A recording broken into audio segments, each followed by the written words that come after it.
Présentation du projet Grand Saint-Pierre au Pirotin ce jeudi 13 octobre. Vers 18 h, ils étaient nombreux ceux qui avaient répondu présents à l'invitation du maire Raphaël Martine. Et pour cause, au rendez-vous de cette réunion d'information, il y avait Patrick Chamoiseau, coordinateur de ce projet d'envergure, qui a pour but de redynamiser la ville de Saint-Pierre, mais plus largement le Nord Caraïbe.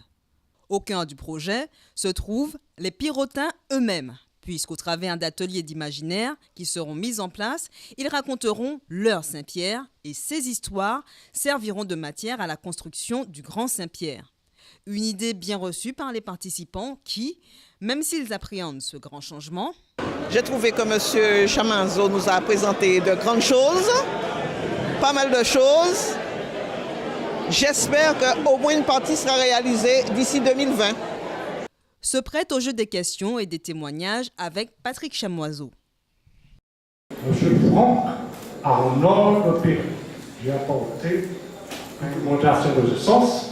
Je parlerai immédiatement, pour ne pas prendre longtemps, du site de l'ancien hôpital militaire au Cambiotte. Mais non, mais c'est toute la totalité de cette surface qu'il ne faut pas aménager, en faire un très beau parc floral. Merci. Ce qui m'intéresse et qui m'interpelle surtout, c'est la dimension poétique de ce projet. Libérer nos imaginaires, libérer notre créativité, retrouver nos identités et en tout cas affirmer une forme de liberté. École primaire, collège et lycée, il y a un millier de jeunes. Et ce millier de jeunes a de la créativité, a de l'imaginaire, est prêt, chaque fois que nous les avons sollicités, est prêt à répondre. Et je crois que la ville de Saint-Pierre, le Grand Saint-Pierre, ne peut se construire sans. Voilà.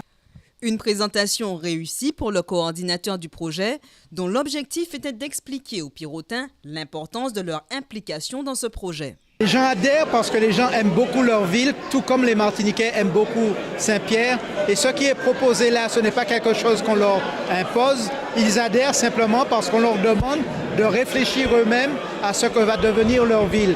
Et cette proposition de démarche participative, c'est quelque chose qui mobilise, je crois, toutes les consciences, toutes les initiatives et toutes les ferveurs. Un vent de renouveau souffle alors sur Saint-Pierre et ceci va passer par des actions sur court, moyen et long terme, comme l'explique Raphaël Martine, le maire de la ville. Ceci passe par l'embellissement de la ville, des petites actions de ravalement de façade, de réparation de trottoirs, de rues, etc. pour créer une attractivité, comme l'a dit Patrick Chamoiseau, une sorte de métamorphose du regard. Le projet Grand Saint-Pierre va de pair avec le projet L'Embellie-Toisilé, une volonté de Serge Letchimy et son équipe de pallier le vide culturel et économique qui touche le nord et le sud de la Martinique.